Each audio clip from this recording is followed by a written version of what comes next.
Communication is the oil that lubricates the engine of a relationship. I'll say that again. Communication is the oil that lubricates the engine of a relationship.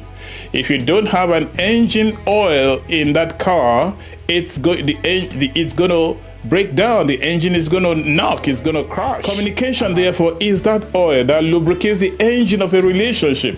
If the communication is not effective, nothing else works. I read about this couple who actually agreed to divorce while they were on a vacation.